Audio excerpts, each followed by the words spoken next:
ओम शांति। अव्यक्त मुरली का सार 13 अगस्त 2023। मुरली का टाइटल प्योरिटी की रूहानी पर्सनालिटी की स्मृति स्वरूप द्वारा मायाजीत बनो। बाप दादा ने कहा, दुनिया में पर्सनैलिटी तो अनेक प्रकार की गाई जाती है, लेकिन सबसे श्रेष्ठ है तुम्हारी प्योरिटी की पर्सनैलिटी। जितना जितना जो प्योर है, उतनी उनकी पर्सनैलिटी न सिर्फ दिखाई देती है, बल्कि अनुभव भी होती है। सारे कल्प में चक्कर लगाओ तो आप जैसी पर्सनैलिटी कोई की भी नहीं है। अनादि काल में अर्थात परमधाम में भी आप विशेष आत्माओं की पर्सनैलिटी सबसे ऊंची है। ऐसे ही आदि काल और मध्यकाल में भी आप आत्माओं की प्योरिटी की विशेषता सबसे श्रेष्ठ रही है।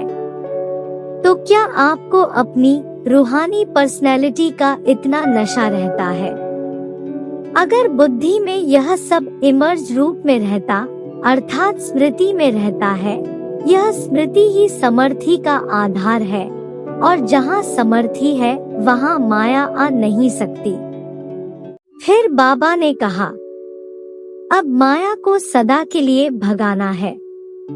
यह अंतिम समय है और समय समाप्त होने से पहले ही बहुत काल का माया जीत बनने का अभ्यास चाहिए।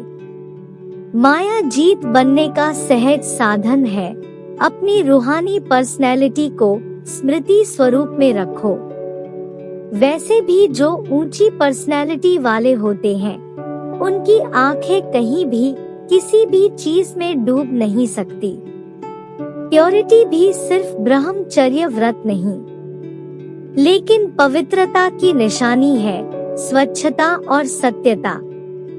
अगर सारे दिन में चाहे बोलने चलने में या सेवा करने की विधि में जरा भी अंतर रह गया तो वह भी स्वच्छता अर्थात पवित्रता नहीं है।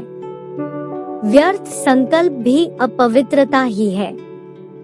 आज का वरदान, स्वराज्य अधिकारी बन कर्मेंद्रियों को आर्डर प्रमाण चलाने वाले अकाल तख्त सो दिल तख्त नशीन भाव। बाबा ने विस्तार बताया, मैं अकाल तख्त नशीन आत्मा हूँ, अर्थात स्वराज्य अधिकारी राजा हूँ। जैसे राजा जब तख्त पर बैठता है तो सब कर्मचारी आर्डर प्रमाण चलते हैं। ऐसे तख्त नशीन बनने से यह कर्मेंद्रियां स्वतः आर्डर पर चलती हैं। जो अकाल तख्त नशीन रहते हैं, उनके लिए बाप का दिल तख्त है ही, क्योंकि आत्मा समझने से बाप ही याद आता है। फिर न देह है, न देह के संबंध है, न पदार्थ है, एक बाप ही संसार है। इसलिए अकाल तख्त नशीन बाप के दिल तख्त नशीन स्वतः बनते हैं। और स्लोगन है, निर्णय करने, परखने और ग्रहण करने की शक्ति को धारण करना ही होली हंस बनना है। ओम शांति।